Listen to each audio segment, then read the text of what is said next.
What is up, guys? It is Quinn here, and in this video I'm going to be going through my week 9 start sits at the quarterback position, so breaking down all 13 matchups, talking about every single starting quarterback, and then listing them as either a start, sit, or a fringe play. So I trust them, I want them on my bench, or they're a back-end QB1, high-end QB2, you don't love it, but they're serviceable, maybe your starter's on bye, or for whatever reason, injury. These guys are not the worst kinds of plugins. While you guys are watching, if you enjoy the content, hit that like button, subscribe to the channel. If you have any questions, drop it down below. I'll respond to every single person. But let's jump into the Thursday night game where we have the Eagles taking on the Texans.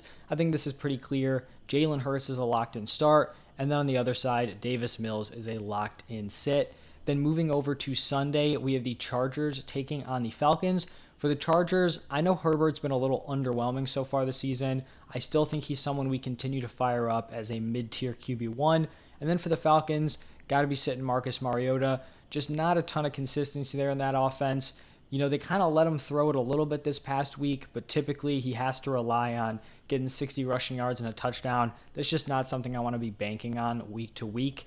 Then we have the Dolphins taking on the Bears, and I actually think both Tua and Justin Fields are really strong starts this week. For Tua, I feel like that's more locked in, coming off of a big game, just balls out when he has Tyreek Hill and Jalen Waddle there making huge plays for him. And then for the Bears, I think Justin Fields is a very strong start. Looking back at his last 4 games, he's put up 17, 18.4, 23.4, and 26 points. He's been on a roll. And those last 2 games, the 26 and the 23.4, those are back-to-back big games against the Patriots and Cowboys defense. So it's not like he's beaten up on, easy matchups. The dude is performing against tough tests. Then we look at the Dolphins. They've allowed the 7th most points per game to the quarterback position. And Justin Fields has Chase Claypool coming in here. Not saying that's a massive upgrade, but just, a slight bump up for him moving forward. So I like both of these guys as starts. Then we have the Panthers taking on the Bengals. For the Panthers, the PJ Walker story is cool. He had that amazing throw to DJ Moore, like probably the throw of the season. I still don't think he's someone I want to be relying on for fantasy. The weapons around him are not there outside of DJ Moore, so he's going to be a sit. On the other side with the Bengals, I know Joey B had a rough go of it without Jamar Chase.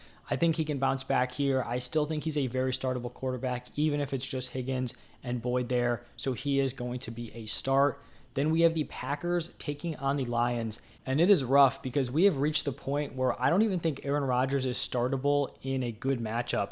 I'm going to have him here as a sit. The Packers made no moves at the deadline. Lazard, maybe he plays, we just don't know.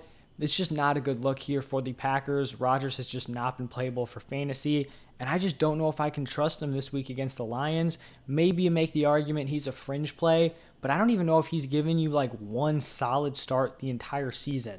So he's going to be a sit. On the other side with the Lions, Jared Goff has been someone who has been startable. He had an impressive week 8. He does lose TJ Hawkinson, and he has a tough matchup here against the Packers, who have allowed the 7th fewest points per game to quarterbacks. So he's going to be a fringe play. We'll see how he operates with no Hawkinson, but that's where he's going to slot in right now. In this next matchup, we have the Raiders taking on the Jaguars. We have Derek Carr coming off of a miserable performance in week 8. I'm going to list him as a fringe play. I think Devontae Adams is going to be healthier. He's not going to be sick the entire week heading into the game. Maybe we get Darren Waller back. So I do think he's going to be a fringe option. On the other side with the Jaguars, I have Trevor Lawrence here as a start. This is a great matchup for T-Law. The Raiders have given up the most points per game to the quarterback in the entire NFL for fantasy football. So you got to love the matchup. And, Lawrence, week to week is more of like a mid-tier QB2. But I think with a great matchup, he definitely gets elevated to that fringe top 12 territory. Probably top 12 this week, honestly, with that matchup against the Raiders. Then we have the Colts taking on the Patriots. Pretty ugly quarterback matchup here fantasy-wise. Sitting Ellinger and sitting Mac Jones for sure. Then in a divisional game, we have the Bills taking on the Jets. We've got a pretty clear start and a pretty clear sit. Obviously, we're firing up Josh Allen. And then obviously, we are sitting Zach Wilson. Then we have the Vikings taking on the Commanders. We see Kirk Cousins getting a new weapon this week. TJ Hawkinson going to the Vikings. Gotta like that for Kirk. Seemed like they were in on Brandon Cooks also. Could not finish the deal there, but I still think Kirk is going to be a solid start. For the Commanders, I think Taylor Heineke has done good things for Terry, but for him individually, I still don't think he's someone we want to be starting for fantasy. Then we have the Seahawks taking on the Cardinals. I think both these guys are strong starts this week.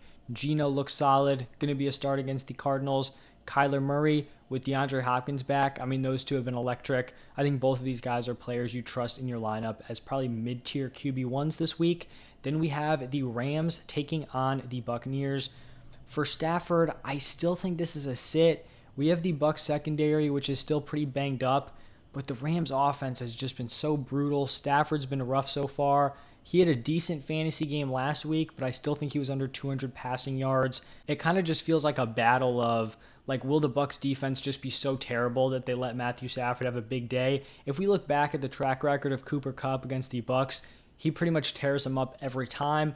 But I do think this is a different Rams offense than we've seen in years past. So he's going to be a sit. I have Tom Brady here as a start. We know the Bucs offense has been brutal, but Brady has honestly still managed to keep his production kind of afloat. Like the last 4 weeks, 19.7, 13.7, 11.7, 17.1. Obviously, that's not what you're expecting out of Brady, but he's surviving on passing volume. He's only thrown for 3 passing touchdowns in those 4 weeks. So to still be putting up that kind of numbers with, less than a touchdown a game is impressive. So I do think he's a lower end QB1, but I do think he's slightly ahead of the fringe options that I talked about, like Jared Goff and Derek Carr. Then in the Sunday night game, we have the Titans taking on the Chiefs. Whether it's Tannehill or Malik Willis, sitting both of those guys. For the Chiefs, we are obviously going to be firing up Patrick Mahomes. Will be interesting to see how they use Kadarius Toney. That's definitely something I'm going to be watching out for in that game.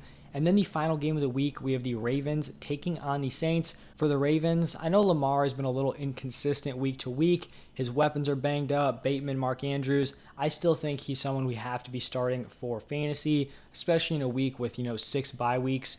And then for the Saints, we've got Andy Dalton here. I think he's going to be a sit. He's honestly given, back-to-back decent fantasy games. I just don't really trust it moving forward. You're giving, Taysom Hill a ton of snaps in there. Dalton doesn't have the full weapons around him with Michael Thomas and Jarvis Landry continuing to miss time, so he will be a sit. That is every single Week 9 matchup. If you guys enjoyed, hit that like button, subscribe to the channel. You want to see more start sits, I've posted my running backs, wide receivers, and quarterbacks, so go check those out. Thank you guys for stopping by, and I'll see you in the next one.